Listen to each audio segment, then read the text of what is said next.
Welcome back to Panda Audiobooks. You are listening to Pursuit of the Truth by a Gen, Episode 7, covering chapters 19, 20, and 21. Qiú Mó faces one of his greatest challenges yet. Having established himself in the wider cultivation world, this segment pushes his abilities to their absolute limit, forcing a critical breakthrough in his Berserker arts. New, ancient powers begin to take direct action against him, and the mystery surrounding his origins deepens dramatically. This is the moment where Qiú Mó must transcend his current self to survive the forces aligned against him. Prepare for the ascent to true power. Chapter 19. The Second Door. The place was still surrounded by fog. He could not see too far away. The only thing vaguely visible was the peak of the mountain amid the mist. It was quiet around him. There was neither wind nor sound around the area. Qiú Mó looked at the mountain shrouded by fog. It was his second time there. It was also the second time he stood where he was and sized up the strange mountain before him, especially the strange letters and drawings carved into the mountain. Qiú Mó had a sense of respect for whoever it was that left them behind. He took a deep breath and looked at the accessory on his chest. The black piece of debris was gone. He pinched himself and was once again certain that he was not dreaming. He had really arrived at the strange place. He reached into his bosom and took out a few bottles that contained scattering dust.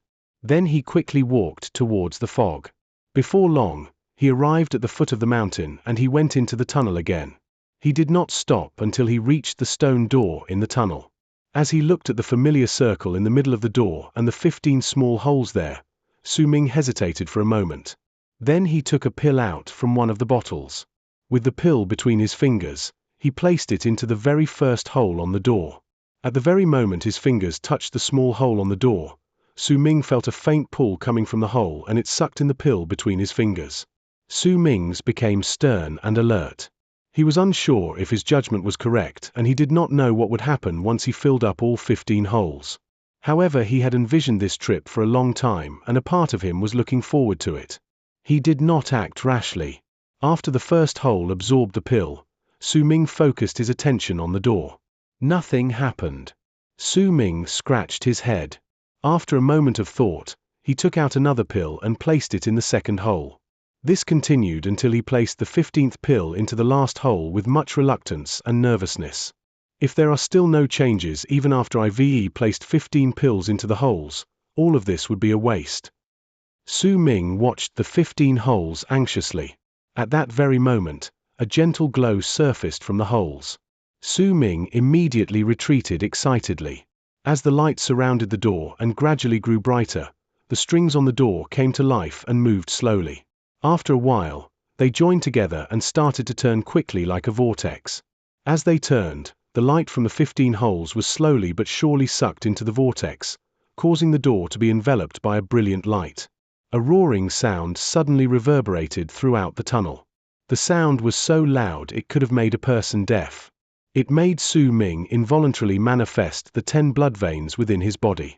He felt the blood in his entire body boiling and he instinctively resisted the pull. The roaring sound lasted for a few moments and green smoke emerged from the 15 holes. It was as if the pills had dissolved into smoke. As 15 puffs of smoke emerged from the holes, the gigantic stone door shook. A straight and narrow gap appeared all of a sudden at the center of the door. As soon as the gap appeared, the 2 sides of the door slowly swung to the side. The door opened. Qiú Mó's heart pounded against his chest. As he watched the scene unfold before him, he felt himself trembling in excitement.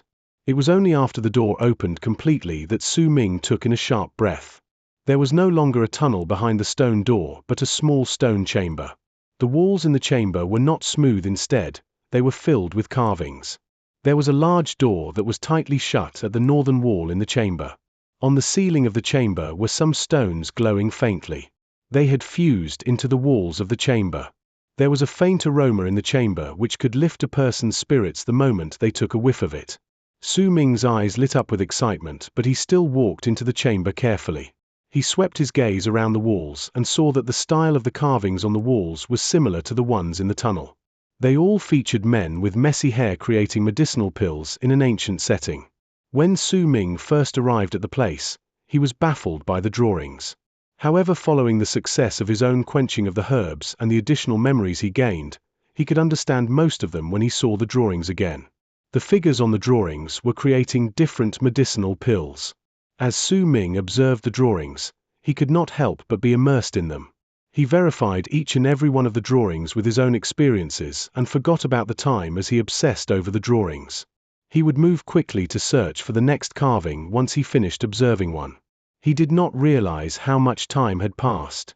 When he finished looking at all the carvings, he still longed for more, and he cast his gaze on the door within the chamber.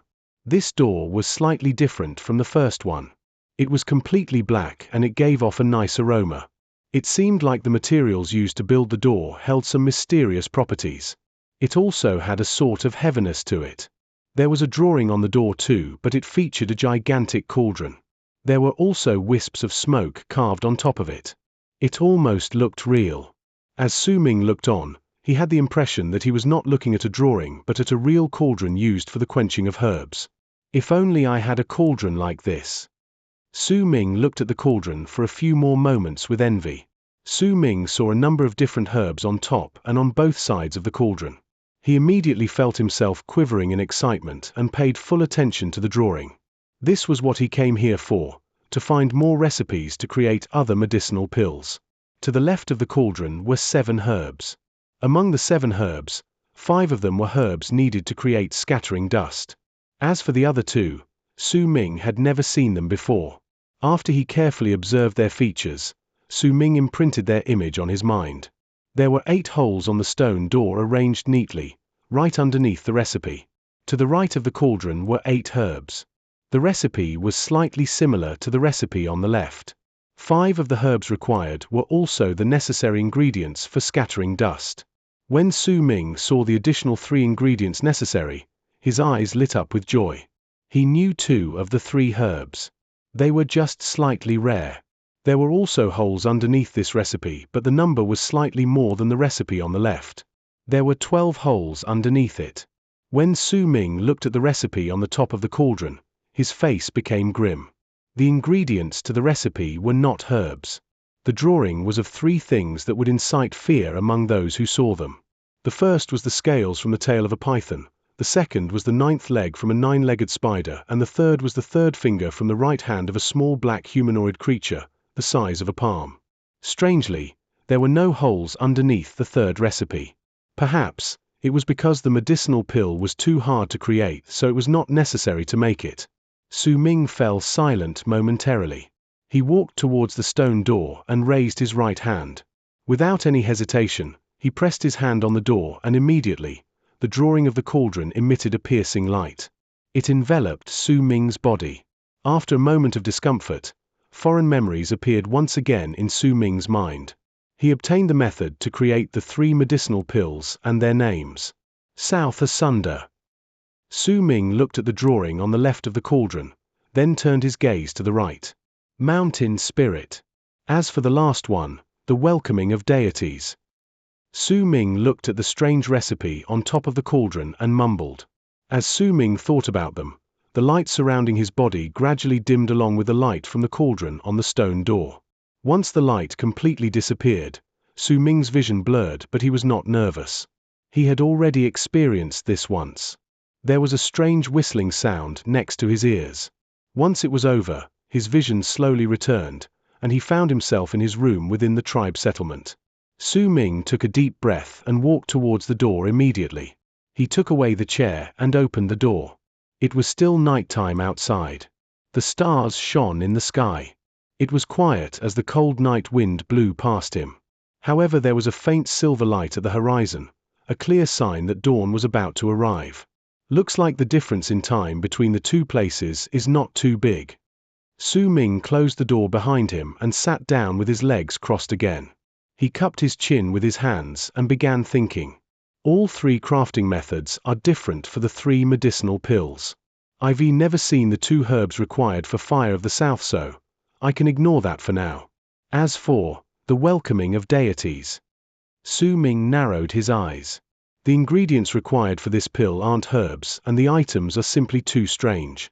But what happens once the pill is created is really shocking. Su Ming remembered how the weather had changed when the person in his memories created the welcoming of deities. The sight of the wind and clouds traveling backwards and made his heart pound fiercely. The effects of the pill must be really shocking. But it's a pity.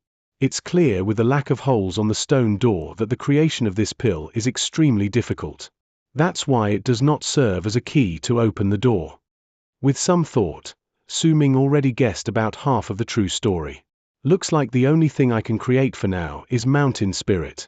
I know 2 of the 3 additional herbs. I may not have it now, but there must be some in the tribe's herbal storage. As Su Ming continued thinking, light gradually filled the sky and a new day arrived.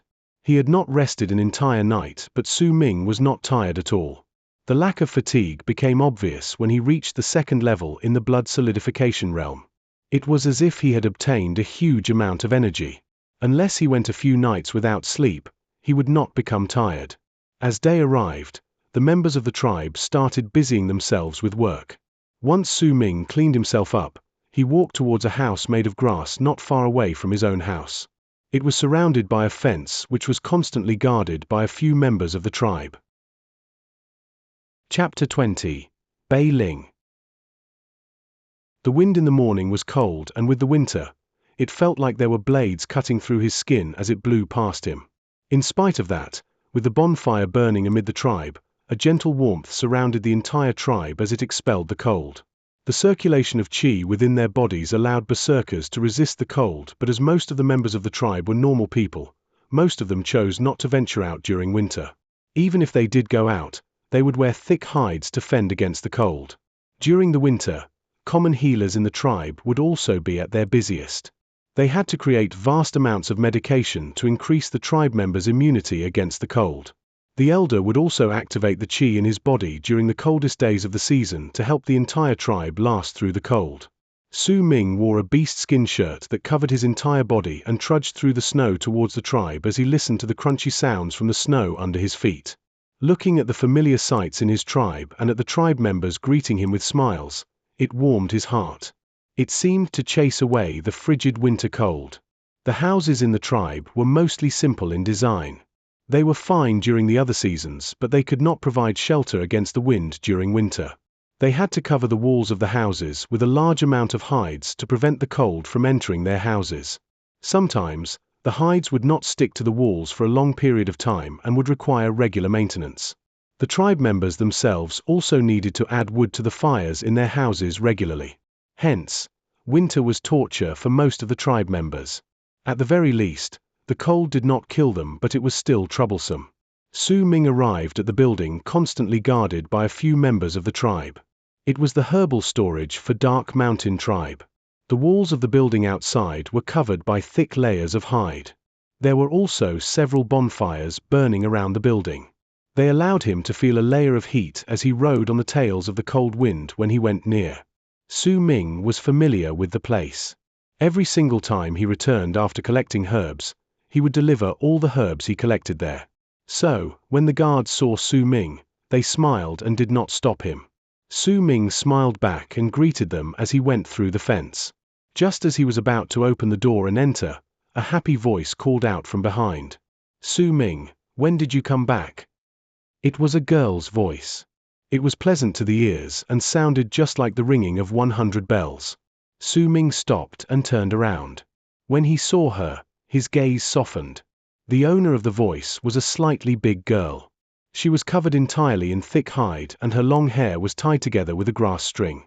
There were 2 exquisitely made bone earrings hanging off her ears. Her skin was a little rough, but it did not hide her beauty.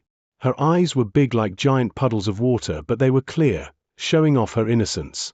There was happiness in her eyes as she walked briskly towards Su Ming. "I came back yesterday." Su Ming smiled. She was the person who cleaned his house regularly when he was away, Chen Xin. Suddenly, Su Ming froze on as he looked behind her. She was not alone. There was a young man in his late teens following her. The young man was big in build and he looked even sturdier than Lei Chen. He only wore a thin beast skin shirt in the winter. His hair was messy but not dirty. His sharp jaw line gave him a prideful air. His eyes especially looked like stars. It was as though something strange shone from within his eyes. He gave off an oppressive air and kept others on edge when they were around him. He was like a wild beast. He stood there with a huge bow slung across his back. His gaze felt like arrows as he looked at Su Ming. Su Ming. Bai Ling. Su Ming looked at the young man and spoke respectfully as a complicated look flitted through his eyes. The young man before him was the strongest among their generation in the Dark Mountain tribe. Even the elder mentioned that he could not hope to win against the talent that he had. Lei Chen was the only one who could somewhat compete against him after he awakened.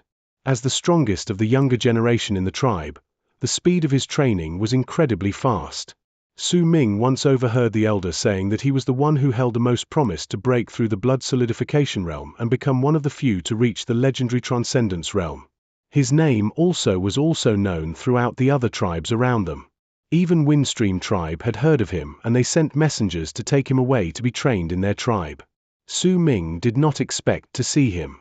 His feelings towards Bai Ling were complicated because when he was young, Bai Ling had taken care of him like an older brother. Even his skills with the bow were taught by Bai Ling. Bai Ling was, after all, the head of all the children in the tribe. His archery skills were no laughing matter. However, all of this changed when Chen Xin was 12 years old. Perhaps it was because Chen Xin and Su Ming were too close. Bai Ling started looking at Su Ming oddly and suspiciously. His looks became cold and distant later on. Bai Ling even chose to ignore him when they met. It was not until much later when Su Ming learned that the tribe leader and Bai Ling's father had already made arrangements for Chen Xin and Bai Ling to be engaged. Su Ming wanted to explain himself, but his words were rewarded with a cold look. Eventually, he could only sigh regretfully and started distancing himself from Chen Xin. He understood his own position. He knew that he was only a normal member of the tribe. He also knew that if it were not for the elder, he may not have even been accepted into the tribe. Su Ming was an abandoned baby whom the elder adopted when he went out on a journey dozens of years ago. The members of the tribe were kind towards him, but it did not change the fact that he did not belong. Why didn't you tell me you came back? I went to look for you a few times, but you weren't there. Chen Xin scrunched up her nose and complained. Su Ming touched his nose and avoided Chen Xin's gaze. He only treated Chen Xin as a sister and harbored no other feelings for her. He did not want Bai Ling, who had been kind towards him, to continue misunderstanding. Bai Ling, when did you come back? Su Ming looked towards Bai Ling, who exuded a powerful air. He could feel an endless amount of qi coming from Bai Ling's body. The strength of his qi was the strongest he had seen after the elder and the leaders in the tribe. The fierce pride he felt from the other was also as strong as his qi. It made Su Ming feel like suffocating just by standing before him. Yesterday. Bai Ling's gaze was as usual. It was cold and he spoke little, like he wanted it done and over with quickly. He turned and looked towards Chen Xin standing by his side. Xin, didn't you want to collect some herbs for your mother? Let's go. As Bai Ling spoke, he held Chen Xin's hand and walked past Su Ming. Then he pushed the door to the herbal storage open and went in. Chen Xin wanted to say something, but after a brief moment of hesitation, she chose not to. Instead, she nodded at Su Ming and followed Bai Ling into the building. Su Ming stood there silently. After a while, he sighed and went in as well. Chapter 21. Poor. The herbal storage room was very big. It was also very neat inside. There were a lot of neatly arranged shelves with all sorts of herbs properly categorized. There was a smaller room located further into the building. The herbs in there were different from the ones in the outer room. They were specifically prepared for the Berserkers, and a normal member of the tribe was not allowed to go in there. Even a common healer would require permission from the tribe leader or the elder to go into this room. It was viewed as an extremely important room in the entire Dark Mountain tribe. However, all these rules did not apply to Su Ming. The elder gave Su Ming a special position in the tribe since a long time ago, and he could go into the room at will to learn how to identify all the herbs in there. When he stepped into the building, Su Ming saw Bai Ling holding Chen Xin's hand. They walked towards the small room with all the precious herbs. There was an old man sitting cross-legged outside the door. The old wore a robe made of beast skin. He was thin, His hair was white and his face was covered in wrinkles. He originally had his eyes closed, but he opened them slightly to receive the introduction letter from Bei Ling and Chen Xin. He cast a glance at it then, closed his eyes once more. Su Ming walked slowly. He knew that Bei Ling did not want to see him. So, he chose to remain silent and did not follow them into the small room. Instead, he chose to walk towards the shelves outside and look at the large amount of herbs on the shelves. He was familiar with all of them. He had practically collected all of the herbs there before. Bei Ling and Chen Xin had not come out of the room even after Su Ming had finished looking at all the herbs outside. Su Ming hesitated for a while, then he began to pace outside the room slowly. "Young La Su, what are you wondering about?" As Su Ming was deep in thought, an old and wizened voice traveled into his ears. He lifted his head and saw that the old man guarding the small room was speaking to him. "Grandpa Nan Song, I am not a La Su anymore." Su Ming scratched his head and smiled. "I remember now. The La Sus of your generation have completed the awakening a few months ago. Looks like I can't call you young La Su anymore." The old man grinned as his eyes twinkled with kindness. "Since you here, why don't you go in? Don't be scared, I have your back. I even dared to compete against the elder for a woman in the past. I am not afraid of anything." The old man winked at him and joked. Su Ming widened his eyes. It was the first time he heard about this. After a moment of hesitation, he smiled bitterly and went into the small room. He was not hesitating because of Chen Xin as the old man had suggested, rather, he was hesitating because of Bei Ling, whom he was indebted to. He did not know how to explain himself. Many years had passed since then and the man was still cold towards him. "It's fine." Su Ming sighed. The moment he opened the door to the small room, he saw Bei Ling with his powerful presence. He was standing beside Chen Xin, who was choosing herbs in the room. He turned around and glared at him. Su Ming met his gaze and went towards a shelf on the other side. He chose to ignore the two and started searching for the herbs required to create mountain spirit. When Chen Xin saw Su Ming, she looked as if she wanted to say something. After hesitating for a while, she again chose not to speak. As she grew up, she began to understand a lot of things. She also understood her relationship with Bei Ling. The love she felt for Su Ming since she was young was dying away as time passed. Night marrow grass. 1,000-leaf flower. Su Ming slowly walked around the room. He swept his gaze across the precious herbs and finally found the 2 herbs he needed to create mountain spirit. "It's a pity I don't have the last one." He had looked through all of the herbs in the room and was deep in thought. Chen Xin and Bei Ling had also finished choosing the herbs they wanted. Once Chen Xin bade farewell to Su Ming, she was dragged away by Bei Ling. Before he left, Bei Ling stopped. He did not turn back but spoke calmly. "These herbs are useless to you since you don't have a Berserker body. Instead of wasting them, you should leave it for the other tribe members. Know your place." Once he finished speaking, Bei Ling took Chen Xin away. Su Ming kept quiet. As he lifted his head to look at the 2 people leaving, he did not speak. Instead, he looked at all the herbs in the room once more. Then he took the 2 herbs he needed and left the room. The old man sitting outside the room did not mind Su Ming taking the herbs from the room. On the contrary, he looked at Su Ming in amusement.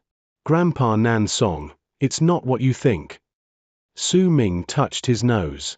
"What would I be thinking about? I wasn't even talking about the complicated relationship between you and the 2 young La Sus. I absolutely wasn't." The old man laughed. Su Ming blushed lightly, feeling a little awkward. An idea suddenly crossed his mind and he squatted down to look at the old man. "Grandpa Nan Song, did you happen to see this herb before?" As Su Ming spoke, he drew the picture of an herb on the ground. The old man smiled and looked at the drawing. He sank into deep thought, then tapped his forehead lightly after a while. "Isn't this the cloud gauze grass? We don't have this herb in Dark Mountain. It can only grow in a special environment. Only Windstream tribe sells this herb around the area. Why do you need it?" "I read about it in one of the elders' scrolls.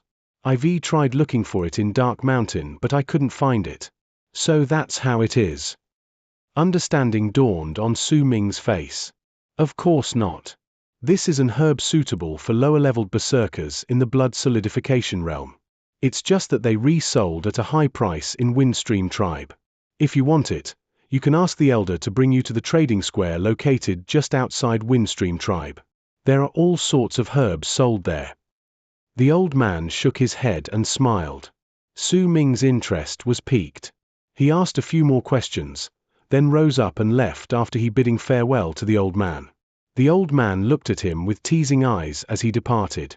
When he left the herbal storage, Su Ming sank into his thoughts as he walked through the snow. Wind gauze grass.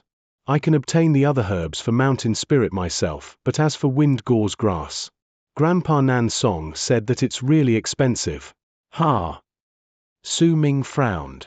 He searched through his pockets and found nothing besides a few stone coins he obtained from Black Mountain Tribe's yokai. They usually employed the barter system within the tribe and rarely used money. Once they left the tribe though, they would need to use stone coins to buy items. Stone coins were coins made from a special type of stone. There was an unspoken rule that they could only be created in big tribes. If any of them were created illegally, the person and his tribe would face destruction by the hands of the big tribes. After he searched through his entire body, Su Ming only managed to find 3 stone coins. All of them belonged to the dead yokai. As for Su Ming himself, he did not own a single coin. I don't have coins. How am I supposed to buy them? If only I had 100, no, 1,000 stone coins. As for the square, I know the approximate location since the elder mentioned it before. Once any members of the tribe become berserkers, they can go there in pairs. The location of the square isn't far either. Su Ming laughed bitterly. He felt the beginnings of a headache forming. Chapters 19 through 21 conclude with an undeniable display of Su Ming's formidable power, securing a temporary victory but confirming the terrifying scope of his future enemies. The pursuit of the truth is taking him to dizzying, dangerous heights, leaving the tribal youth far behind. Thank you for listening to this electrifying segment of Pursuit of the Truth from Panda Audiobooks. What do you think the next great challenge will be? Let us know in the comments. Join us next time for episode 8, covering chapters 22, 23, and 24, as Su Ming steps toward the heavens. Like, subscribe, and continue the epic saga.